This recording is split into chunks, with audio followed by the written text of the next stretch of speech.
What's up, guys, and welcome to Stormbound 2.0.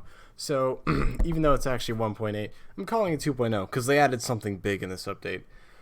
Anyways, as I know I'm a bit late on getting this update here, but something was going really funky with OBS. There's a new update that kind of screwed everything over a little bit. So I had to do some troubleshooting, but I figured it out, and I'm back here again. So we're going to be going through this update posted by Rhino on September 19th. Here we go. So, first he starts off with saying a total of 23 new cards will be added to Stormbound and 22 existing cards will be changed. It's a long list, obviously. So I'm just going to kind of look through and tell you guys the most important bits. So here we go. We got the Elders. So I'm going to skip all their flavor text. They have the new trigger called After Surviving Damage. So I've actually been asking for this for a while. Do you guys remember all the way back when Harvesters of Souls were put into the game? I was one of the people. I actually sent in a couple of requests for the new card to make it a on defense trigger. So this isn't quite an on defense trigger, but it's an after surviving. So, I'll take it. So after surviving damage, it will make them perform their special ability after surviving any type of damage. To be more precise, this triggers abilities once after any action like a spell or combat dealt to this unit. So I guess if you execute something that survives, it will still trigger, which is pretty darn cool. The effects of all elders suit with the rest of their kingdom. For example, the dwarf gains strength every time it survives an attack. This unit will have both unit types on its card and will be visible as a dwarf on the battlefield.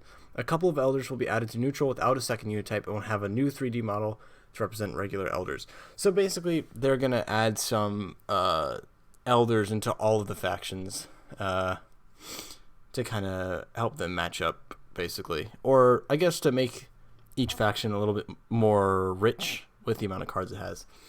At first, we will release the rare elders. The higher rarities will be enabled later. Every week, the Brawl unlocks a new elder, which at that point can only be earned via Brawl. After 1 to 2 months, these cards will be obtainable from books and be craftable.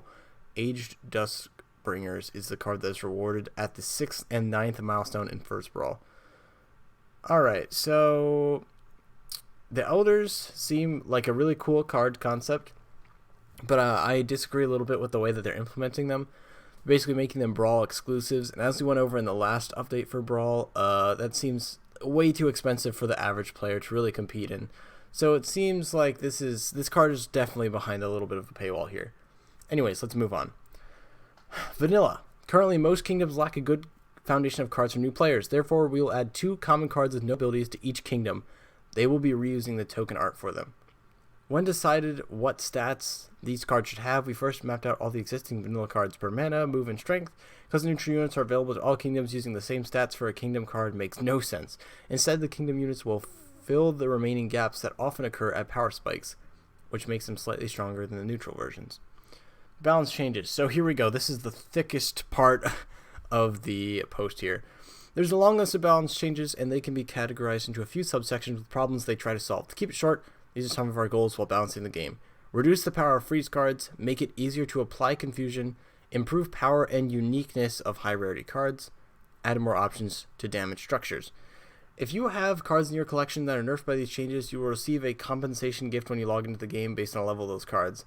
Okay, so I should be getting quite a huge compensation. Anyways, let's get into the actual nerfs and changes.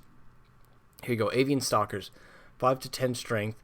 On death, destroy all units in front with 3 to 7 strength. Oh, those are the levels. Or less, and spawn 3 to 7 strength ravens on all tiles behind. So they buffed Avian Stalkers. So now they attack forwards as well as spawn backwards. That does make them a lot better. Boomstick Officers can also hit a structure. I guess that's useful. I didn't really have that sort of issue, I suppose. So, I mean, it's better, obviously. Snake Eyes, +1 strength. Alright. Once again, didn't really use those guys.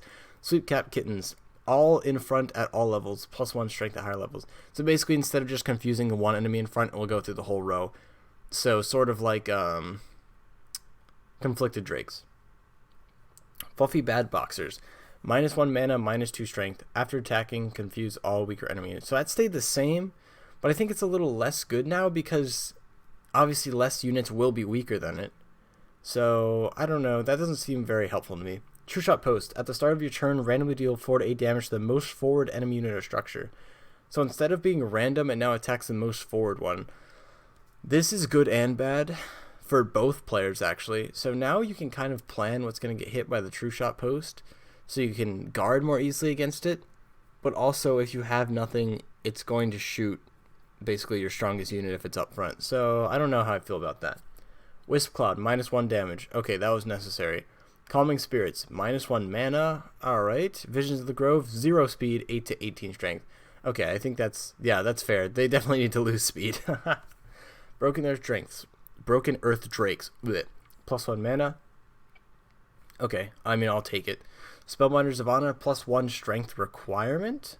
Oh, that means, like, instead of it must be a 3 or lower, it has to be 4 for the same level. Okay, that makes sense.